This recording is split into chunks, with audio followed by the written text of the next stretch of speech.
Doctor ortho Ayurvedic oil and capsule, अब दर्द भी घुटने टेकेगा। ऋषभ पंत ने उत्तराखंड में जमीन दिलाने की मदद मांगी, बोले 3 साल से तलाश रहा हूं, पहला घर बनाऊंगा। सीएम धामी बोले अधिकारी जल्द करेंगे संपर्क, उत्तराखंड के सबसे बड़े व्यक्तिगत टैक्स पेयर। राव शेर मोहम्मद को कांग्रेस में प्रदेश महासचिव की संभाली जिम्मेदारी, कांग्रेस सरकार बनाने का दावा किया। हरिद्वार में शिव भक्तों की बड़ी भीड़, कांवड़ यात्रा में उमड़ा आस्था का सैलाब, व्यवस्थाओं से श्रद्धालु खुश, प्रशासन की व्यवस्थाओं की जमकर सराहना।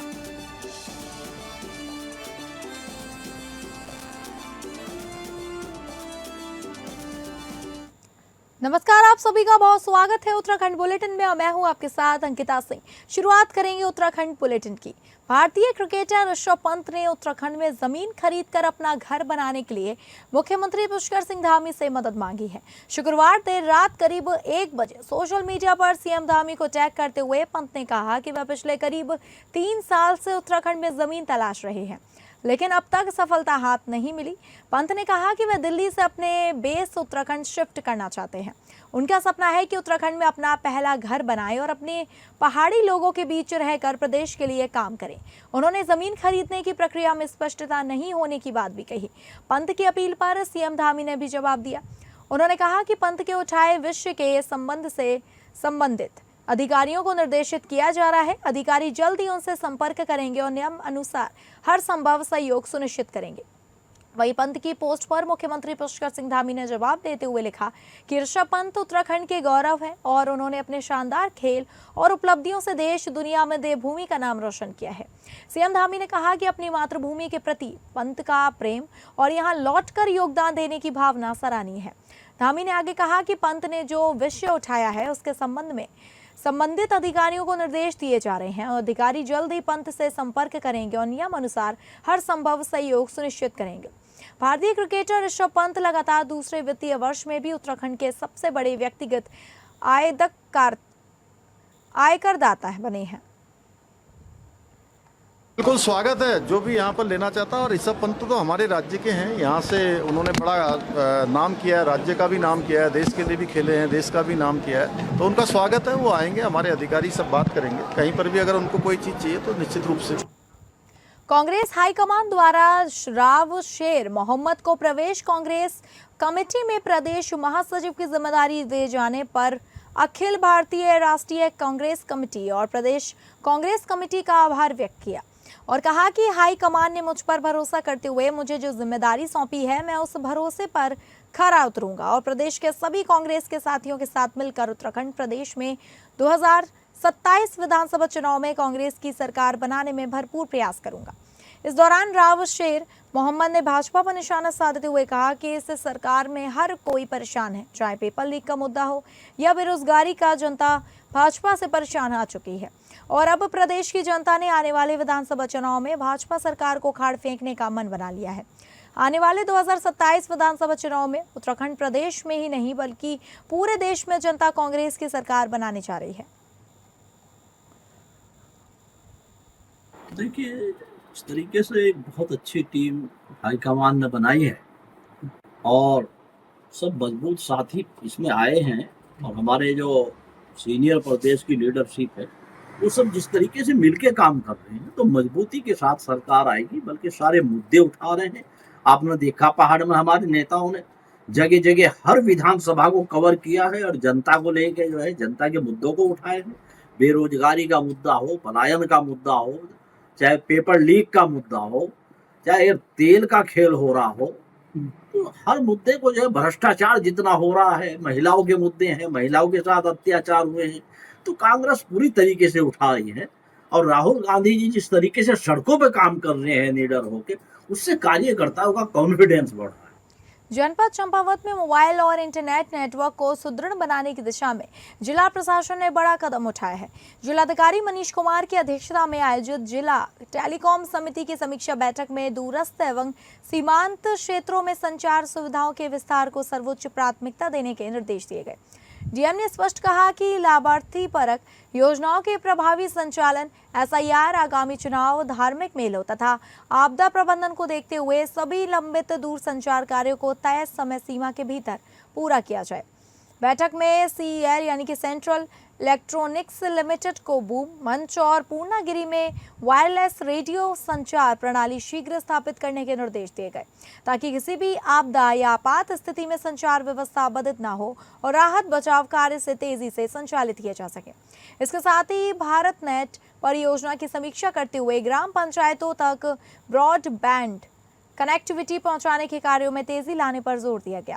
डीएम ने कहा कि डिजिटल सेवाओं का लाभ अंतिम व्यक्ति तक पहुंचाना प्रशासन की प्राथमिकता है।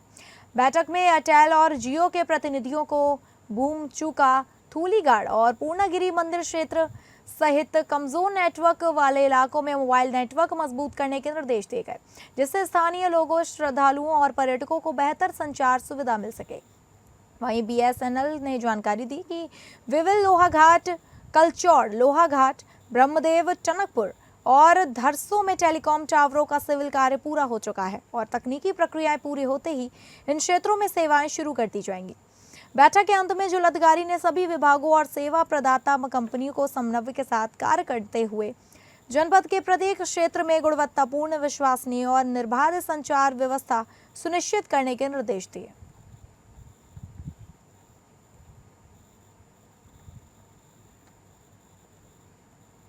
बदलते दौर के साथ अब सरकारी कामकाज भी हाई टेक हो रहा है। चंपावत में कृषि और उद्यान विभाग के अधिकारियों, कर्मचारियों को कृत्रिम बुद्धिमत्ता यानी कि एआई के इस्तेमाल का प्रशिक्षण दिया जा रहा है। मकसद साफ, कार्यालयी काम का तेज, आसान और बेहतर बनाने के साथ साथ फील्ड स्तर पर योजनाओं की मॉनिटरिंग और जनसेवा को और प्रभावी बनाना।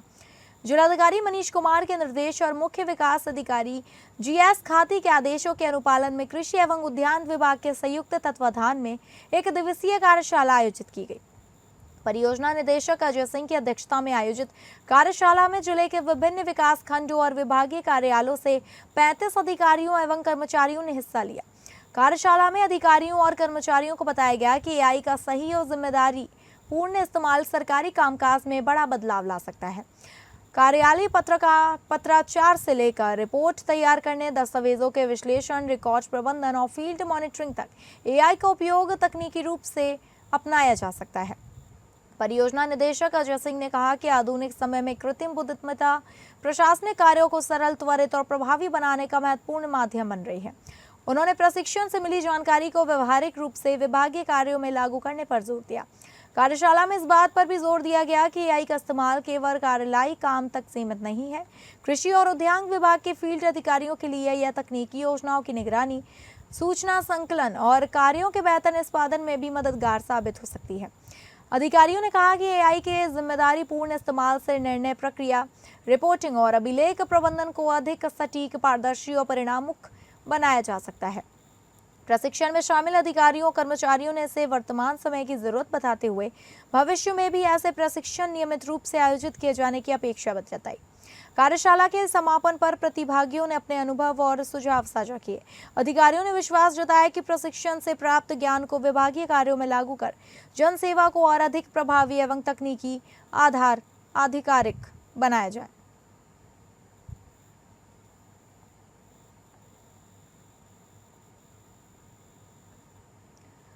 चंपावत में पहली बार महिलाओं की प्रतिभा, संस्कृति और परंपराओं को समर्पित एक ऐतिहासिक आयोजन होने जा रहा है। सेवा संकल्प फाउंडेशन की ओर से आयोजित सावन उत्सव 2026 की तैयारियां अंतिम चरण में है। यह आयोजन महिलाओं को अपनी कला और प्रतिभा दिखाने के साथ साथ भारतीय संस्कृति और सामाजिक समरसता को बढ़ावा देने का संदेश देगा। जनपद चंपावत में पहली बार महिलाओं के लिए विशेष रूप से आयोजित किए जा रहे सावन उत्सव 2026 को लेकर उत्साह चरम पर है।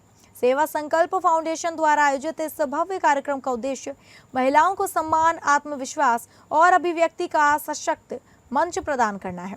उत्सव में माताएं, बहनें और बेटियां लोकगीत, लोक नृत्य, सावन गीत, झूला, सांस्कृतिक प्रस्तुतियां, पारंपरिक परिधानों और विभिन्न प्रतियोगिताओं के माध्यम से अपनी प्रतिभा का प्रदर्शन करेंगी। आयोजन स्थल को सावन की हरियाली, पुष्प सज्जा और पारंपरिक थीम से आकर्षक रूप दिया जा रहा है। आयोजन समिति महिलाओं की सुरक्षा, बैठने की समुचित व्यवस्था और कार्यक्रम के सफल संचालन के लिए पूरी मुस्तैदी से तैयारियों में जुटी हुई है। फाउंडेशन का कहना है कि यह आयोजन केवल एक सांस्कृतिक कार्यक्रम नहीं बल्कि भारतीय संस्कारों, पारिवारिक मूल्यों और महिला सशक्तिकरण का एक प्रेरणादायी अभियान है। देखिए, आपको जैसा कि आप जानते हैं कि सावन का जो पर्व है, ये हमारी संस्कृति का, हमारी उमंग, उल्लास और नारी शक्ति का प्रतीक है और इसी को आगे बढ़ाते हुए हमारे प्रदेश के यशस्वी माननीय मुख्यमंत्री जी की धर्मपत्नी और सेवा संकल्प फाउंडेशन की फाउंडर ट्रस्टी आदरणीय श्रीमती गीता धामी जी के द्वारा आगामी 9 अगस्त 2026 को हमारे जीजीआईसी सभागार में एक भव्य सावन महोत्सव होना है और ऐसा ही एक कार्यक्रम हमारे टनकपुर में आगामी 11 अगस्त को मिलन वाटिका में होना है। और ये जो कार्यक्रम है ये हमारी मातृशक्ति के लिए आदरणीय गीता धामी जी का एक बहुत ही बेहतर, मैं कहूँगी, प्रयास है, क्योंकि उनके माध्यम से शारदा नदी में फंसी एक गाय की जान उस वक्त बच गई जब सूचना मिलते ही फायर स्टेशन टनकपुर की रेस्क्यू टीम तत्काल मौके पर पहुंच गई। मामला ग्राम गेंडा खाली का है जहां शारदा नदी के किनारे एक गाय फंस गई है। सूचना मिलते ही फायर स्टेशन टनकपुर की टीम बिना देर किए घटनास्थल के लिए रवाना हुई। मौके पर पहुंचकर फायर कर्मियों ने हालात का जायजा लिया और बेहद सावधानी एवं सूझबूझ के साथ रेस्क्यू ऑपरेशन शुरू किया। फायर कर्मियों ने रस्सों की सहायता से गाय को सुरक्षित तरीके से बांधा और कड़ी मशक्कत के बाद उसे शारदा नदी से सकुशल बाहर निकाल लिया गया। इसके बाद गाय को सुरक्षित स्थान पर पहुंचाया गया। रेस्क्यू अभियान के दौरान फायर कर्मियों की तत्परता, साहस, टीम वर्क और मानवीय संवेदनशीलता को देखने को मिली। समय रहते किए गए इस रेस्क्यू से एक बेजुबान की जान बच गई। अगली खबर का रुख करेंगे, जहां मुख्यमंत्री पुष्कर सिंह धामी के सशक्त महिला समृद्ध उत्तराखंड के संकल्प को जनपद चंपावत में एक और बड़ी सफलता मिली है। ग्राम्य विकास विभाग के अंतर्गत संचालित ग्रामोत्थान रीप परियोजना की सामूहिक उद्यम योजना के तहत बोरागोट के आशा स्वयं सहायता समूह की 7 महिलाओं द्वारा संचालित सचल फूड वैन एवं रेस्टोरेंट का शुभारंभ किया गया।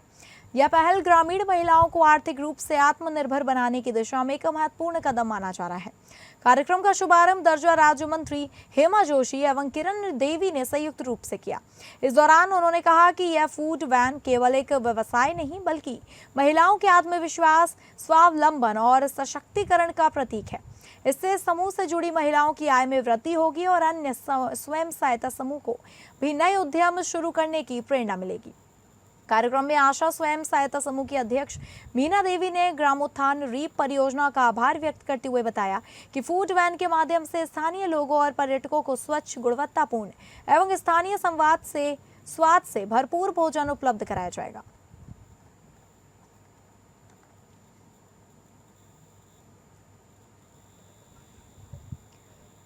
विश्व की सबसे बड़ी निरंतर चलने वाली कावड़ यात्रा अब अंतिम चरण में है।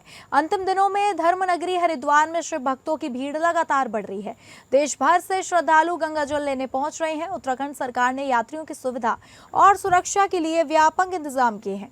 यात्रा मार्गों पर सुरक्षा, सफाई, पेयजल, स्वास्थ्य और ठहरने की व्यवस्थाओं को बेहतर बनाया गया। दिल्ली, यूपी, नोएडा और हरियाणा से आए श्रद्धालुओं ने बताया कि पूरी यात्रा में पुलिस प्रशासन का पूरा सहयोग मिला। जगह जगह पुष्प वर्षा से उनका उत्साह दोगुना हुआ। शिवनव हरिद्वार में श्रद्धालुओं ने बेहतर प्रबंधन के लिए मुख्यमंत्री पुष्कर सिंह धामी और प्रशासन का धन्यवाद किया। कांवड़ियों का कहना है कि इस बार सफाई, सुरक्षा और पानी की सुविधा पहले से काफी बेहतर है।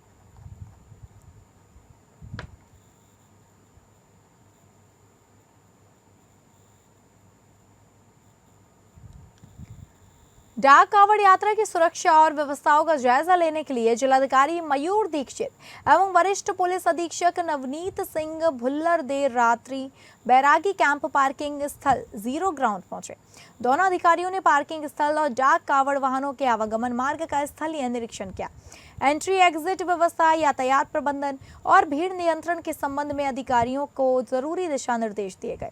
उन्होंने कहा कि आवागमन पूरी तरह व्यवस्थित और सुरक्षित रखा जाए, जाम की स्थिति ना बने तथा पर्याप्त पुलिस बल, यातायात कर्मियों, दिशा सूचक लगाए जाएं। पार्किंग स्थल पर ठहराव, प्रकाश, पेयजल, सफाई, चिकित्सा और अन्य मूलभूत सुविधाओं का भी निरीक्षण किया गया। संबंधित विभागों को व्यवस्थाएं निरंतर प्रभावी रखने के निर्देश दिए गए।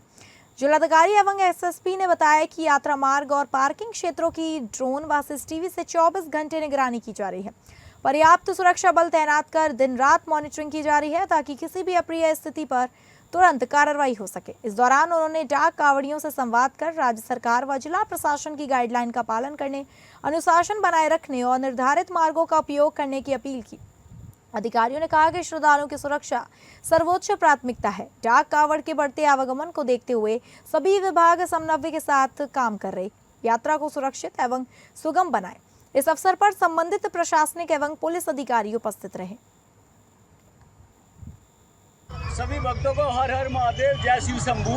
तो भाई हम कल आए थे। मेरा नाम 001 अखिल पंडित है और अमित और ओमी, हम तीनों साथ में आए हैं जल लेने के लिए। हर साल ही आते हैं। काफ़ी बहुत ही अच्छी व्यवस्था हो रखी थी। पुष्प वर्षा भी हुई है, काफ़ी 2-3 बार पुष्प वर्षा हुई है इधर, और व्यवस्था भी बहुत बढ़िया। अब की बार भीड़ का कुछ ऐसा मसला नहीं है। कल हम यहाँ पे आए थे और कावड़ हम हर साल लेके जाते हैं। पूरा महादेव पे हमारा जल चढ़ेगा।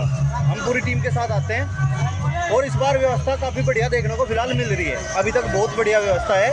आज सुबह पुष्प वर्षा भी यहाँ पर हेलीकॉप्टर से करी गई है। तो भाई बहुत बहुत धन्यवाद उत्तराखंड सरकार का।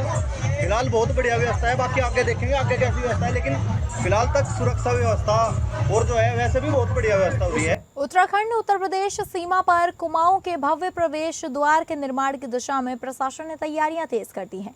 शुक्रवार को महापौर विकास शर्मा और विधायक शिव अरोरा ने जिला एवं नगर प्रशासन के अधिकारियों के साथ प्रस्तावित स्थल का निरीक्षण कर उपयुक्त स्थान का चयन किया। निरीक्षण के दौरान भूमि उपलब्धता, यातायात व्यवस्था और तकनीकी पहलुओं पर विस्तार से चर्चा की गई तथा अधिकारियों को आवश्यक औपचारिकताएं शीघ्र पूरी कर निर्माण कार्य शुरू कराने के निर्देश दिए गए। महापौर विकास शर्मा ने कहा कि रुद्रपुर देवभूमि उत्तराखंड का प्रमुख प्रवेश द्वार है और यहाँ बनने वाले भव्य स्वागत द्वार राज्य की सांस्कृतिक पहचान, पर्यटन और आधुनिक विकास का प्रतीक होगा। विधायक शिव अरोरा ने बताया कि यह परियोजना मुख्यमंत्री धामी की महत्वपूर्ण घोषणाओं में शामिल है। प्रारंभिक डिजाइन तैयार है और बजट भी स्वीकृत हो चुका है। भूमि चयन की प्रक्रिया पूरी होते ही निर्माण कार्य शुरू कर दिया जाएगा। माननीय विधायक जी और हम लोग पूरे प्रशासन की टीम के साथ यहाँ आए हैं और आप देख रहे हैं कि ये देवभूमि है। और अभी तक क्या है कि हल्द्वानी को कुमाऊं का प्रवेश द्वार माना जाता था, लेकिन हम लोगों की इच्छा थी माननीय विधायक जी की हमारी कि कुमाऊं का प्रवेश द्वार तो रुद्रपुर है, तो रुद्रपुर से इसकी शुरुआत होनी चाहिए। और माननीय मुख्यमंत्री जी ने इस पर सहमति दी है, उन्होंने घोषणा की है और आप देख रहे हैं एक सुंदर देवभूमि का द्वार बनने वाला है। और ये द्वार खाली द्वार ही नहीं है, ये कहीं ना कहीं देवभूमि में आने वाली लोगों की आस्था के अनुरूप उसे हम बनाने वाले हैं। तो फिलहाल उत्तराखंड बुलेटिन में बस इतना ही। नमस्कार।